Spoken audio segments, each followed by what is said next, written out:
Well, I thought we could start with a big picture question. I'm curious about your thoughts about the value of music at this particular juncture of human history where things are so complex and so dire. Yeah, I think it means music means different things to different people. I mean, I know people that hardly ever listen to music. They don't see any value of any kind in listening to music. But then I know other people that probably listen to it 20 hours a day. You know, they have it on in the background, and then they will listen to it to pick apart. And yeah, I think for me it's a must. I can't imagine a world without music. I can't imagine my world without music. It's hard to say what it means to anyone else. I mean, I think it brings people together. It tears people apart. It's a very powerful thing. I don't necessarily think of it in global terms. Occasionally I will, you know, if I'll hear something, if I hear some West African music, then I think about it, I ponder on it. But in general, I listen to a lot of different kinds of music. I listen to music, I listen to pop music, I listen to a little bit of classical music, I listen to a lot of jazz. I listen to world music, probably not as much as I should. I'm just not very knowledgeable about world music, and I'm not quite sure where to look for it. But I realize that there's a lot going on everywhere, and I probably know about 5% of it. Well, How Much Is Enough has some very timely messages on it, and I'm wondering if you can talk about some of the bigger perspectives you're communicating on it. I mean, to me, it's a very personal album. I mean, there are certain songs on it where I talk about the turmoil that's going on around the world and the effects that has on people, particularly on innocent people. I talk about that. I talk about some of the songs were written at the tail end of the pandemic. I talk about that. I talk about what the pandemic meant to me and how I thought we would be coming out of it at the other end, wherever the other end of it was. There are some very simple songs too. There's, you know, there are songs that are very personal to me, like "Ripples in a Stream," which sort of is looking back on my early career and thinking about things I did, things I didn't do, things I should have done, things I could have done. And then there's the title song, you know, it's How Much Is Enough. I tend to get an idea for a song, and I let it dictate to me what it's about. I never try and pin the song down at the beginning and say that this is what this song is going to be about. I just let the song come through me. And at the end of it, when I've finished writing it, usually the song will tell me what it's about. It's just a scattering of thoughts and feelings. Well, you mentioned the title track. Tell me a little bit about the meaning behind that one. It came to me, I've been thinking quite a bit in the past 18 months about slowing down, even to the point of not touring anymore. You know, I'm reaching 80 quite quickly, and touring takes a toll on your body. It's nothing to do with the music. It's nothing to do with the social aspect of it. I love all that. It really feeds me, playing for people and talking to people, and it's just the logistics of it all. It really kind of grinds you down. I only know it on this level. I only know it on the level that I've been doing it for the last 30, 40 years. And it's sort of, I think if it's a tiered system, say 1 to 10, I've probably been doing it around 4. And it can get quite grueling.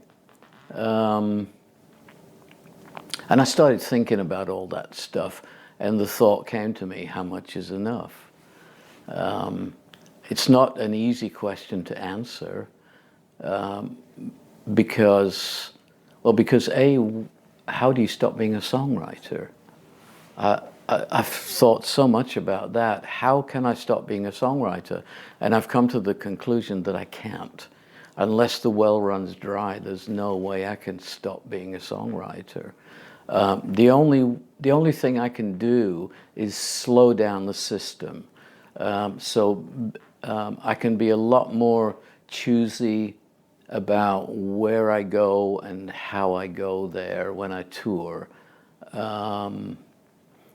I'm not sure I'll ever be able to stop writing and recording.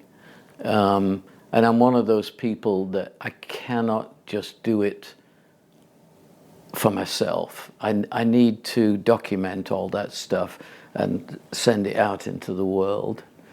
And that's kind of where that song came from, just pondering on all that stuff. And I really was staring at the ceiling, laying in bed, tracing the cracks, and I just began writing. I mean, that's usually the process for any song for me.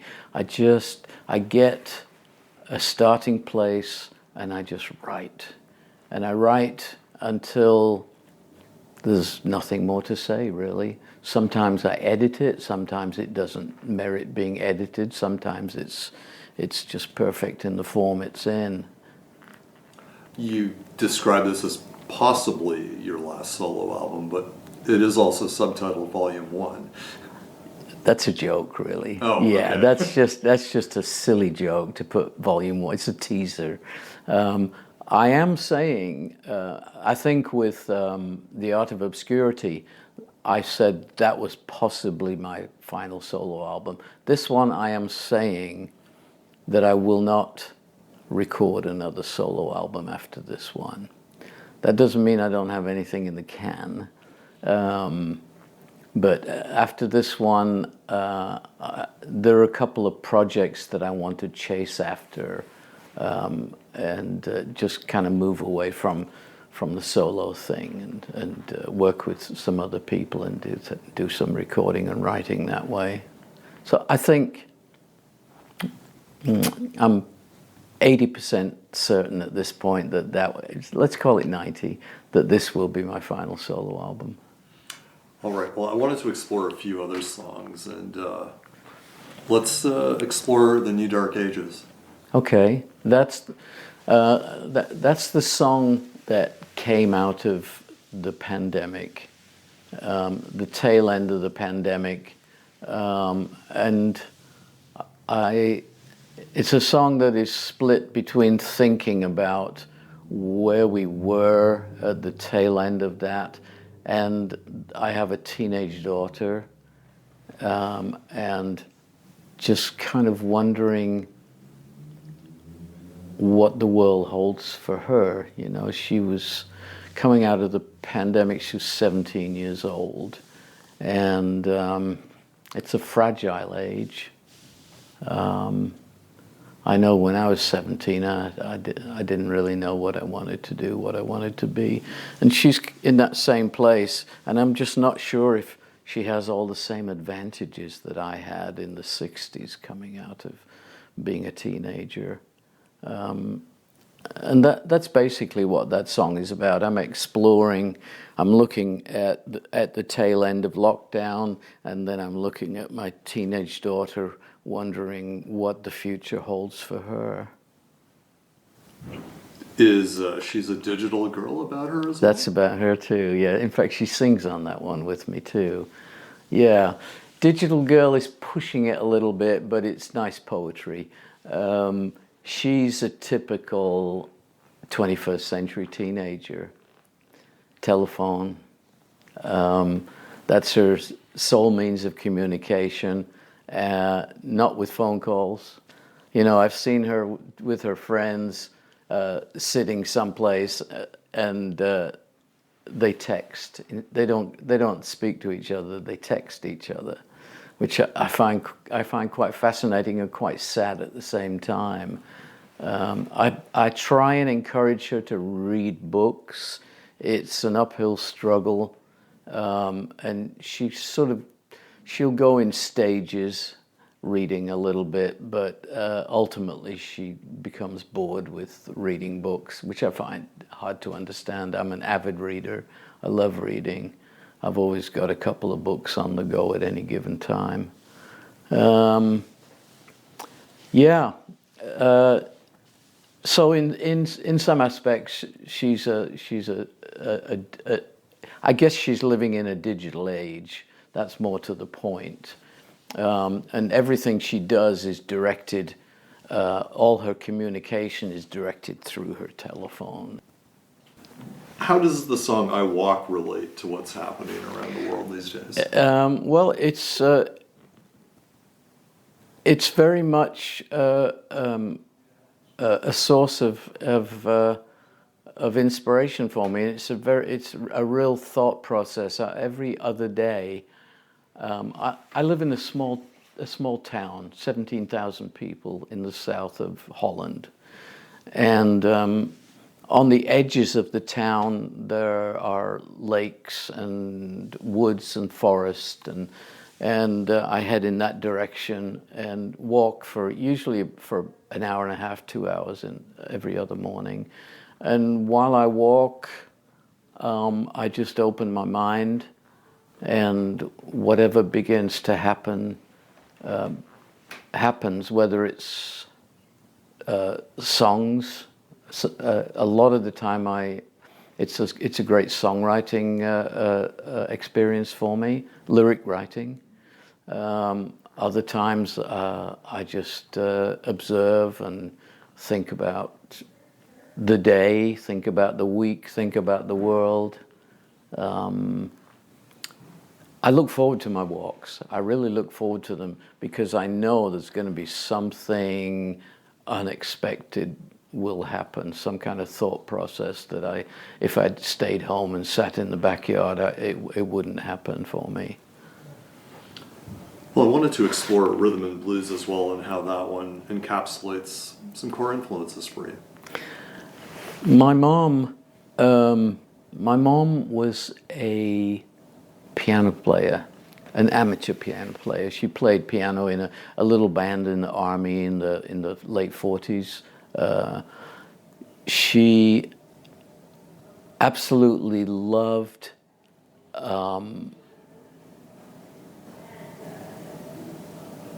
vocal groups. There was a group, I think they may have been from this area, the Deep River Boys, were they the Golden Gate Quartet, gospel vocal groups, and she used to listen to them all the time, and I really grew to love that stuff. And ultimately, I remember thinking, if this music exists, it's not part of anything I know, but if this music exists, then surely there's a lot more somewhere in there. And I began exploring, and came up, and from that I discovered Curtis Mayfield and the Impressions. Absolutely loved Curtis Mayfield's writing, and you dig. When you have these happy surprises, you just dig for more. And I just went headlong into it, and basically embraced R&B, gospel music, and that was the thought process with that song. I began thinking, where has all this led me? Where did it begin, and where has it led me? And it's kind of my little journey through black music. Curiously, there's a Biggie Smalls reference on it. Tell Yeah. me about that. I wanted to, I dabble in everything. I don't necessarily embrace it. Some of it I push aside and look for more.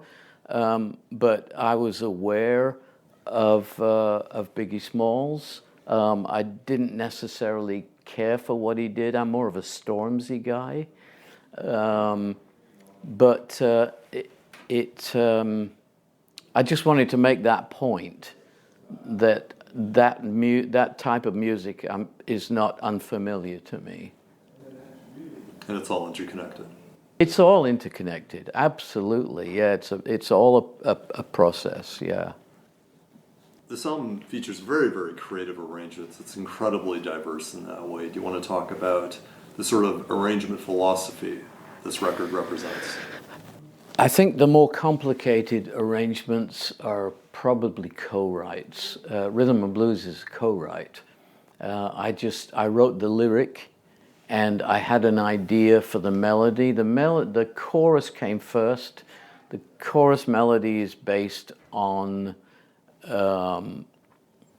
There's a scene in "Oh Brother, Where Art Thou," where the sirens are down by the water and they're singing, "Oh people, come on down," and I borrowed that theme for the chorus and passed on that idea. I wrote it with a Norwegian songwriter, producer, multi-instrumentalist, a friend of mine called Freddie Holm. And I sent the lyrics and I sent that vocal idea to him and let him run with it. And what you hear on the record is pretty much what he sent back to me. He really locked into what I was thinking, the direction I was thinking the song would take. The arrangement took me by surprise a little bit because he's a far more knowledgeable musician than I will ever be. He's a studied musician, and so I didn't do that arrangement. Freddie did that arrangement. But clearly, you're open to an incredible diversity of approaches to songs. If it feels right and it reaches me in a positive, emotional way, then it's all something that I'll go with the flow. Yeah, if it feels right, it is right. How would you assess the distance traveled across your dozens of solo albums? I don't know how many solo records I've made. I'm being told along the journey different numbers. In my head, it was anywhere from 30 to 45, but I have to break it down into segments really to look at it seriously. At this very moment in time, I'm working with an English label called Cherry Red, and they are putting together box sets from different eras, and I'm able to have some kind of overall view of it a little bit right now as they're putting these box sets together, but I have to break it down into eras to be able to conceive of where I've been and what I've done. I mean, it's 60 years of music. Yeah, I don't have any regrets about any record I've ever made. I don't have any regrets about the path that I've taken. I've consciously avoided the limelight as much as I could. Sometimes I've been put in it it's been a happy accident, and it's helped. It's given me longevity, but for the most part, I'm very content with where I started and where I am right now. Yeah, I've never really been. I've never had people telling me what I can do and what I can't do. I've always followed my own sense of direction. Sometimes I've left things unfinished to begin something else.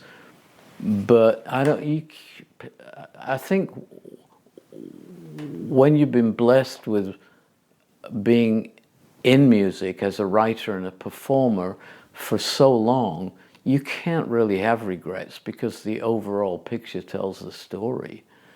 I mean, my life has been music in one form or another. And how many people can say that? So to have regrets about any of it doesn't exist. Well, I wanted to spend a little bit of time on the Fake Tan album, which largely revisits earlier material. Talk about those new interpretations and also the rhythm feel that you infused those tunes with. Yeah. I have a good friend in Norway, a small town called Halden in Norway, near the Swedish border. And we're not constantly in touch, but he's also a journalist. And he contacted me one day, maybe about 3-4 years ago, and said, there's this band here in Halden, they're called the Salmon Smokers. And they're a rock and roll band. They're not a typical rock and roll band. They have a particular way of playing and a particular way of thinking about music and arranging music. But when I listen to them constantly, I think of you, and I think there's a marriage there waiting to happen. And I wonder if you would consider coming to Norway and meeting these guys and maybe sit down with them and play, maybe do a couple of shows together and see how it goes. And I thought, well, it's another adventure. What do I have to lose? And the leader of the Salmon Smokers is the man I told you about, Freddie Home, who co-wrote Rhythm and Blues. I went over there, I met with them, loved them. They're just regular rock and roll musicians. And I did some playing with them, did some rehearsing with them. We did a few shows together. And at the end of all that, I wanted more. And they wanted more too. So my friend, his name is Tom Sheckelzader, the journalist, he said, well, I have a small record label. Why don't we arrange for you to come back? I will fund it, and you can all make a record together. And we decided that it would be an album of primarily older songs, reinvented older songs. I brought one new song into the mix, and I came in with a list of about 25. I gave the list to Freddie. He listened to them all, and he said, okay, let's do this one, this one, this one, this one. And having chosen the songs, I let them go. I was open to any arrangement that they saw fit for the song. So I didn't really have any involvement in the arrangements. I was just sitting back enjoying everything that was going down. And what you hear on the record is mostly Freddie again. I mean, he's a strong leader. And most of what you hear on that record is their interpretation of of songs that I'd recorded in the past.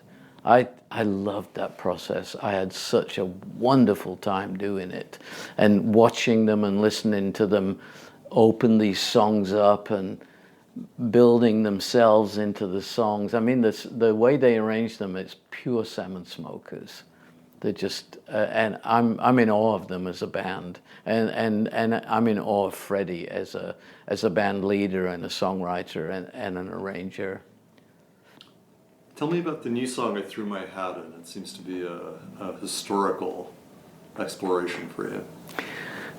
It's another funny story because my wife likes Adele, and she was playing one of the Adele albums. I don't know which one it was. I don't really know what her albums are, but she was playing one of them, and I heard her singing, "I threw my hat in, I threw my hat in," and I asked Marley, my wife, "What song is that?" And she says, "Oh, it's called Rumor Has It." And I said, "Why is it called Rumor Has It?" And she said, "Because that's what she's singing. Rumor has it." And I thought she was singing "I Threw My Hat In." When I realized she was singing Rumor Has It, I thought "I Threw My Hat In" just leaves me a lot of room to write a song. And I took 3 or possibly 4 instances in my career where I did just that, where I sensed something and I went for it 100%. I just threw my hat in. One of them, the first one, is about my band Pyramid. I'm trying to remember the lyrics. I don't remember all of them. I know one of them is about moving to Austin, Texas, walking down, I can't remember the lyrics at the moment. Another one is about Fairport. It's just little vignettes of moments in my life when I've just said, "Okay, I'm going to do this. I'm going to do it," and I tried to compact it all and just put it into a 6-line verse, and then the chorus, of course, is self-explanatory.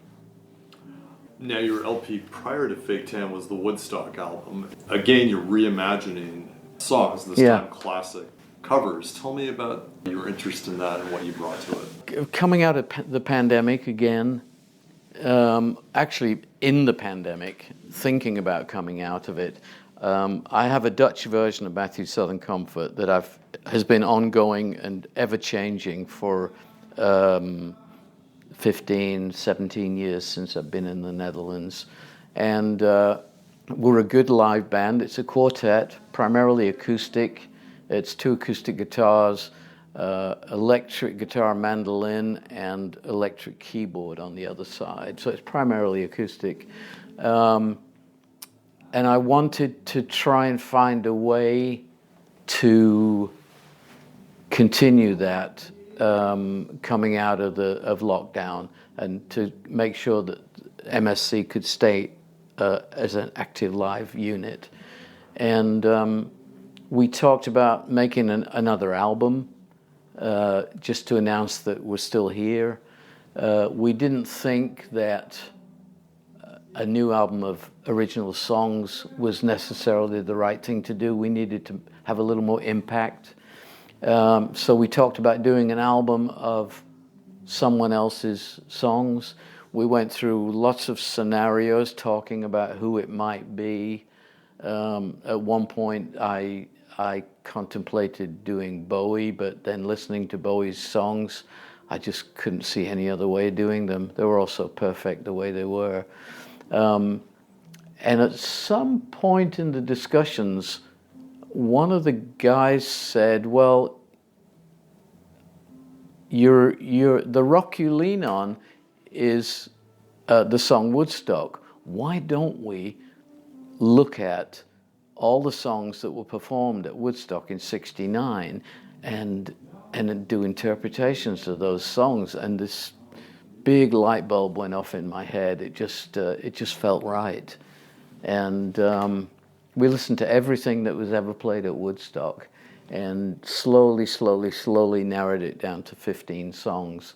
And that's what you hear on the record. We didn't shy away from anything. We didn't want to just kind of go for one genre. We wanted to embrace the entire festival, which is why we had a go at Sly and Creedence and The Who and Blood, Sweat and Tears.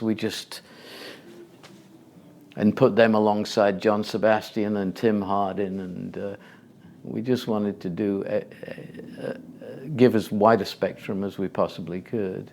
And it did help put us back on the road, so it felt like a good move ultimately. Now, Woodstock, the event, and of course the Joni Mitchell song are important elements in your evolution and your musical psyche. I'm curious, do you consider Woodstock a moment preserved in amber, or is it, an aspirational experience today's musicians can still reach for? I don't know about that. I don't know. I think it means more to music listeners than it does to performers at this point in time. I know, again, my teenage daughter knows about Woodstock. She knows about the festival. She knows about the acts that played at the festival.